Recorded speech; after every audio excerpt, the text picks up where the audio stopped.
Hello traders. अभी हम euro CHF के टेक्निकल एनालिसिस करेंगे। यूरो सीएचएफ में बड़ी अच्छी प्रॉफिटेबल एंट्री बन रही है।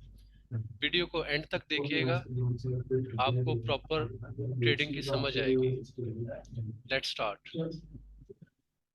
तो अभी जो पेयर हम देखने के लिए जा रहे हैं वो है यूरो सी एच एफ। और यूरो सी एच एफ ने इस एरिया से, ये जो एरिया है इसका, सितंबर 12 सितंबर 2022 को जो इसने लो लगाया था, वो लो इसने अभी आके 2023 के दिसंबर में ब्रेक किया। यानी कि तकरीबन एक साल का जो सपोर्ट लेवल था वो इसने ब्रेक किया। और एक साल के सपोर्ट लेवल को ब्रेक करने के बाद अगर हम इसको थोड़ा सा नैरो डाउन करते हैं स्मॉल टाइम फ्रेम में, तो स्मॉल टाइम फ्रेम में हम क्या देख रहे हैं कि स्मॉल टाइम फ्रेम में इसने मार्केट को प्रॉपर एक बहुत बड़े वॉल्यूम के साथ और एक बहुत बड़े मोमेंटम के साथ ब्रेकआउट करने के बाद मार्केट यहाँ पर pre breakout post breakout buildup area create कर रहा है। और पोस्ट ब्रेकआउट बुल्डअप एरिया का मतलब ये होता है कि मार्केट यहाँ से मजीद अच्छे और स्ट्रांग मोमेंटम के साथ अपने प्रीवियस कंटिन्यूएशन जो ट्रेंड है उसको मजीद कंटिन्यू रखेगी। तो ये एक हिसाब से यहाँ पर रीडिस्ट्रीब्यूशन एरिया क्रिएट हो रहा है। तो ये जो रीडिस्ट्रीब्यूशन एरिया क्रिएट हो रहा है वो अगेन अपने रिसेस लेवल्स पर पहुंच रहा है। और ईयरली और मंथली अगर हम देखें और वीकली हम देखें तो ये वाले जो एरियाज हैं यहाँ पर एक CIP रेसिस्टेंस अब क्रिएट कर रहे हैं। जो एरियाज पहले एज अ सपोर्ट काम कर रहे थे वो एरियाज अब CIP रेसिस्टेंस के तौर पे काम कर रहे हैं। और ये जो सही। रेसिस्टेंस है यहाँ से मार्केट को बहुत स्ट्रांगली नीचे की तरफ पुश आउट करेगी। तो यहाँ पर बेहतरीन पोजीशन ये है कि अगर हम 4 आवर के टाइम फ्रेम पे इसको देखते हैं तो ये वाली जो ट्रेंड लाइन है ये जैसे ही ब्रेक होती है हम इस एरिया पे तकरीबन 0.9281 के साथ हम एंट्री लेंगे। और इसका जो स्टॉप लॉस होगा वो 0.9365 के साथ स्टॉप लॉस रख के हम इसकी पोजीशन ओपन कर सकते हैं 0.9010 स्टॉप, तक। एंट्री पॉइंट, ये स्टॉप तकरीबन लॉस वन और बाय टीपी एक बार मेंशन कर दें। ये लाइन ड्रॉ कर दें। लाइन ड्रॉ मैं कर देता हूँ,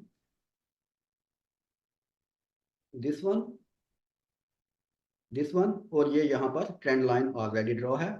और ये चार्ट्स पर भी आप इनको क्लियरली विजिबल देख सकते हैं, 9365, 9018 एंड 93335।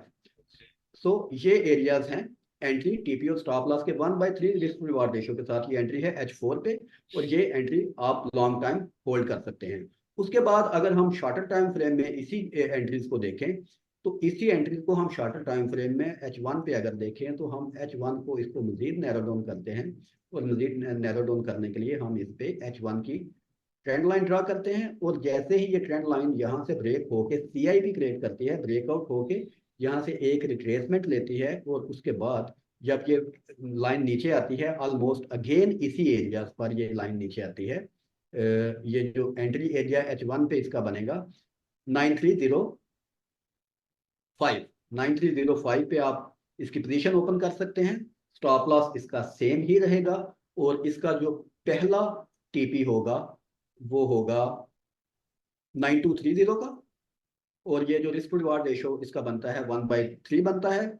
और दूसरा टीपी आप इस पोजीशन का लास्ट जो स्विंग है इसका 125 तकरीबन 9120 का जो एरिया बनता है ये एरिया इसका बनता है इसका दूसरा टीपी। और तीसरा टीपी अगर आप में लॉन्ग टर्म पोजीशन होल्डिंग की पावर है तो आप 9220 तक इसको होल्ड कर सकते हैं। तो H4 पे 1/3 रिस्क टू रिवार्ड रेशियो के साथ ये एंट्री बन रही है और H1 पे 1/5 रिस्क टू रिवार्ड रेशियो के साथ सेम एंट्री चल रही है। व्यूअर्स, अगर आपको इस चार्ट एंट्री पॉइंट समझ आ जाए, अगर आपको ब्रेकआउट की समझ आ जाए तो आप इसको देख के एंट्री कर लीजिएगा। अदरवाइज डिस्क्रिप्शन में हमारा व्हाट्सएप नंबर है, हम व्हाट्सएप पे जब भी एंट्री कंफर्म होती है हम व्हाट्सएप पे अपडेट कर देते हैं।